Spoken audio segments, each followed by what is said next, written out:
तो दिल्ली में mango festival के आयोजन को लेकर नेशनल मीडिया क्लब के अध्यक्ष सचिन अवस्थी से सहारा समय संवाददाता चारुल शर्मा ने खास बातचीत की।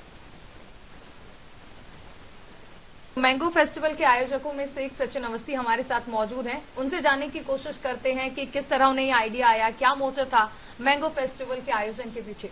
सचिन, बहुत बहुत स्वागत है। सबसे पहले मैं ये जानना चाहेंगे कि मैंगो फेस्टिवल का आइडिया कहाँ से आया और कब से इसका आयोजन किया जा रहा है? देखिए, सबसे पहले तो ये है कि आम, जिसे हम फलों का राजा कहते हैं, और अगर हम सभी फलों की बात करें तो आम ही एक ऐसा फल है जिसे हर व्यक्ति, मुझे लगता है, बहुत ही स्वाद लेके खाता है। तो आम फेस्टिवल का आयोजन करने का तरीका तो हम लोगों का बहुत पुराना है। हम इसको पिछले 12 वर्षों से कर रहे हैं और आज आप देखेंगे ये आम फेस्टिवल एक अलग रूप ले चुका है। आज के आप मैंगो फेस्टिवल में देखेंगे कि कितनी वैरायटीज ऑफ मैंगोज को हम लोगों ने यहाँ पर डिस्प्ले किया हुआ है। अलग अलग जगहों से फार्मर्स यहाँ पर आए हुए हैं और वो अपनी वैरायटीज ऑफ मैंगोज को यहाँ पर डिस्प्ले कर रहे हैं। और साथ ही साथ जिस तरीके से ये आम महोत्सव या आम फेस्टिवल कहूँ या आम पार्टी कहूँ मैं, ये अपना अलग रूप लेता जा रहा है। हर तरह के वर्ग के लोग यहाँ पर इस कार्यक्रम में आ रहे हैं, चाहे मैं पॉलिटिशियंस की बात करूँ, चाहे मैं ब्यूरोक्रेट्स की बात करूँ, चाहे मैं जुडिशरी से लोगों की बात करूँ। आप देखेंगे कई वकील यहाँ पर आए हुए हैं और कई हमारे पत्रकार बंधु भी यहाँ पर आए हुए हैं। और आम एक ऐसा फल है जिसे हर कोई खाना चाहता है और उसके अलग रूप को देखना चाहता है। तो आम मौसम में आज आप देखेंगे जो 250 से भी ज़्यादा वैरायटीज़ ऑफ मैंगोज यहाँ पर आप लोगों ने डिस्प्ले कर रखी हैं और फार्मर्स जो यहाँ पर आए हुए हैं। साथ जैसा कि आप जानते हैं कि प्रधानमंत्री नरेंद्र मोदी जी का भी जो मिशन है कि 2022 तक हमें अपने किसानों की आमदनी को दोगुना करना है, तो मुझे लगता है उसमें भी एक मैंगो फेस्टिवल एक बहुत अहम भूमिका और नेशनल मीडिया क्लब एक अहम भूमिका निभा रहा है। कि जिस तरीके से आप देखेंगे अलग अलग जगहों से किसान यहाँ पर आए हुए हैं, उन लोगों को जानकारी ही नहीं है कि किस तरीके से हम आमों को एक्सपोर्ट कर पाएँ और किस तरीके से जब आपस में लोग यहाँ पर मिल रहे हैं एक दूसरे से, आप जैसे मीडिया के लोग भी आए हुए हैं तो आमों की वैरायटीज़ के बारे में बता रहे हैं। तो मुझे लग रहा है कि इससे आमों की मार्केटिंग भी अच्छी हो रही है और किसानों की आमदनी को दोगुना करने में, एक्सपोर्ट को बढ़ावा देने में मुझे लग रहा है कि मैंगो फेस्टिवल एक अहम भूमिका निभा रहा है। यानी एक अच्छा एक्सपोजर मिल रहा है। सचिन, ये जानना चाहेंगे आपसे कि जैसे आपने बताया कि 12 साल से आप इसका आयोजन कर रहे हैं, कैसे आपने इसके बारे में सोचा और क्या इसका मोटिव होता है? देखिए, सबसे पहले तो जो हम लोगों ने इस मैंगो फेस्टिवल का आयोजन आज से 12 साल पहले सोचा था, तो हम इसको एक आम पार्टी के रूप में मनाते थे और सभी मीडिया के लोग और हमारे पॉलिटिशियंस और अलग अलग वर्ग के लोग और सोशल एक्टिविस्ट इस कार्यक्रम में जुड़ते थे। लेकिन फिर उसके बाद हम लोगों ने सोचा क्यों ना इस मैंगो पार्टी को एक नया स्वरूप दिया जाए और आमों को बढ़ावा दिया जाए इसमें, कि आमों की जो अलग अलग वैरायटीज़ यहाँ पर अवेलेबल हैं, कि जैसे कि बहुत से कम लोगों को इस बात की जानकारी ही नहीं है कि हमारी एग्रीकल्चर मिनिस्ट्री का ICR डिपार्टमेंट जो है वो मैंगोज़ के ऊपर रिसर्च कर रहा है और कई हाइब्रिड मैंगोज़ हैं और उनकी वैरायटीज़ ऑफ मैंगोज़ को भी आज के हम लोगों ने मैंगो फेस्टिवल में डिस्प्ले किया है। तो लोगों को एक अलग तरह की जानकारी मिल रही है कि हमारी गवर्नमेंट और हमारी एग्रीकल्चर मिनिस्ट्री किस तरह से आमों को बढ़ावा देने के लिए, किसानों की आमदनी को दोगुना करने के लिए, मैंगो के एक्सपोर्ट को बढ़ाने के लिए, आम एक ऐसा फल है जिसे मुझे लगता है कि समाज का हर वर्ग कहूँ या हर व्यक्ति कहूँ बहुत ही स्वाद लेके खाना चाहता है। और अगर इसकी एक्सपोर्ट बढ़ेंगे, इसकी अलग अलग वैरायटीज़ और मार्केट में आएंगी। अगर आज हम लोग बात करते हैं कि आम की कितनी वैरायटियाँ हैं, हम लोग जानते हैं, या हम लोग कितने तरह के आमों को खाना पसंद करते हैं, तो शायद हम लोग अगर किसी से पूछेंगे तो 2 या 3 वैरायटीज़ ऑफ मैंगोज़ के बारे में बता पाएंगे। तो आज आप यहाँ पर देखेंगे कि वैसे भी more than 250 varieties of mangoes हैं।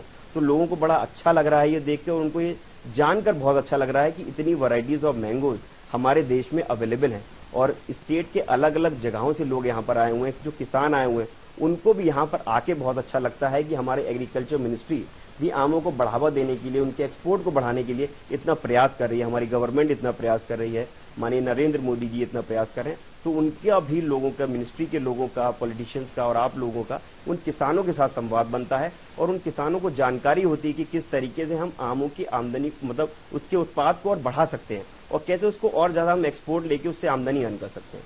अच्छा, आम ही क्यों? मतलब इतने सारे फल हैं तो आम को ही क्यों चुना गया? और क्या ये एक मैंगो फेस्टिवल के तौर पर ही आगे बढ़ने वाला है या फिर फ्यूचर में हम देख सकते हैं कि किसी तरह का इनोवेशन हो सकता है या फिर कुछ डिफरेंट होगा? फ्यूचर में तो हम लोग कोशिश करेंगे इसमें कुछ ना कुछ अलग तरीके का इनोवेशन हम लोग लेके आए।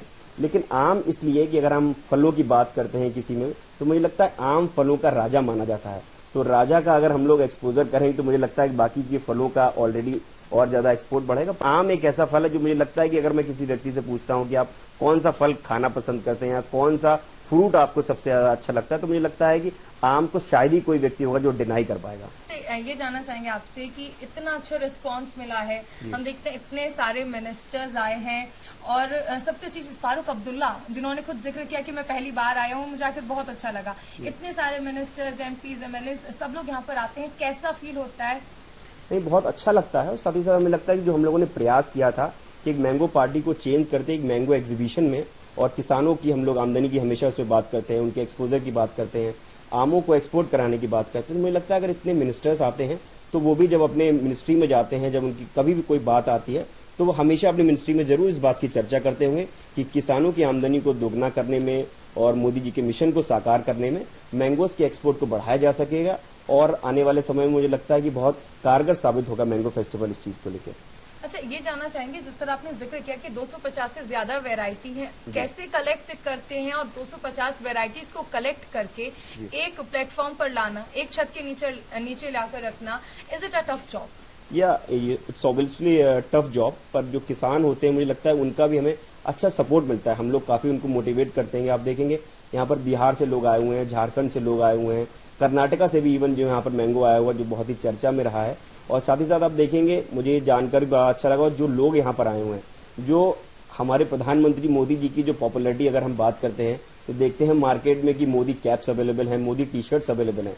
तो ये जानकर मुझे भी बड़ा अच्छा लगा और यहाँ पर जितने लोग आ रहे हैं उनको भी बड़ा अच्छा लग रहा है कि यहाँ पर एक फार्मर है जिसने मोदी मैंगो ही बना दिया है। तो आप देखेंगे मोदी मैंगो आज की हमारी इस आम महोत्सव में एक आकर्षण का केंद्र बना हुआ है। और आप देखेंगे उसका जो वेट है वो भी 1.5 kg का है। तो भी किसानों के बीच में मुझे लगता है कि इस तरीके के फेस्टिवल अगर ऑर्गेनाइज होते हैं तो उन लोगों को बुलाने में हम लोगों को अच्छा लगता है। वो लोग भी बड़ा मोटिवेटेड महसूस करते हैं कि कोई तो ऐसी ऑर्गेनाइजेशन है जो हमको एक छोटे जिले, छोटे कस्बे से बुलाकर दिल्ली में बुलाते हैं। इतने लोगों के बीच में उनका एक्सपोजर होता है तो उनको भी मुझे लगता है कि जब अपने घर जाते हैं तो उनको बड़ा अच्छा लगता है लोगों के बीच में बता के कि जो आम की जो हम खेती यहाँ पर कर रहे हैं या फिर जो हमारे बाग में आम लग रहे हैं, इस आम को उस मिनिस्टर ने अपने हाथ में लिया था। या अगर हम फारूक अब्दुल्ला की बात करें तो किसान को बड़ा अच्छा लगा कि फारूक अब्दुल्ला साहब ने उस मैंगो को अपने हाथ में उठाया। जितने भी मिनिस्टर्स यहाँ पर आते हैं कि आप देखेंगे एग्रीकल्चर मिनिस्टर नरेंद्र तोमर जी यहाँ पर आए थे, पुरुषोत्तम रूपाला जी यहाँ पर आए थे। तो सभी लोगों ने जब उस आम की वैरायटीज को देखा और फार्मर्स से जब बात करी तो फार्मर्स को बहुत मोटिवेटेड उन्होंने फील किया कि हमारे मिनिस्टर्स हमारे काम को इतना अप्रिशिएट कर रहे हैं। तो कहीं ना कहीं अगर हम आमों को और ज्यादा अच्छी तरीके से बनाते हैं और अच्छी तरीके से इसके ऊपर वर्कआउट करेंगे तो हमारी सरकार हमारे साथ है और समाज के जो अलग अलग संगठन है वो भी हमारे साथ हैं कि हमारी आमदनी को दोगुना करने में। और जो आमों की वैरायटीज है तो उसके बारे में उनको अच्छा लगता है कि इस तरीके की अलग अलग वैरायटीज को वो हर साल बना रहे हैं। अच्छा सचिन, आखिर में बस ये जानना चाहूंगी, क्योंकि आम एक खट्टा मीठा फल है, 12 साल से आप इस मैंगो फेस्टिवल का आयोजन कर रहे हैं, तो कुछ खट्टे मीठे एक्सपीरियंसेस आप हमारी जनता के साथ शेयर करना चाहेंगे? देखिए, जब खट्टे मीठे की बात कर रहे हैं तो आम तो अपने आप में ही खट्टा और मीठा दोनों ही होता है। पर जब भी हम आम खाते हैं तो कभी ये डिस्कस नहीं करते हैं खट्टा, हमेशा मीठे की बात करते हैं। तो मैं खट्टे एक्सपीरियंस को कभी अपनी लाइफ में तवज्जो नहीं देता हूँ। आम की जब हम पार्टी कर रहे हैं, आम का एग्जीबिशन लगा रहे हैं, तो मुझे लगता है सिर्फ उसकी स्वाद की बात करनी, खट्टे नहीं मीठे मिठास की बात करनी चाहिए। चलिए, तो ये थे हमारे साथ मैंगो पार्टी के आयोजकों में से एक सचिन अवस्थी, जिन्होंने हमारे साथ अपने व्यूज, अपने एक्सपीरियंसेस शेयर किए।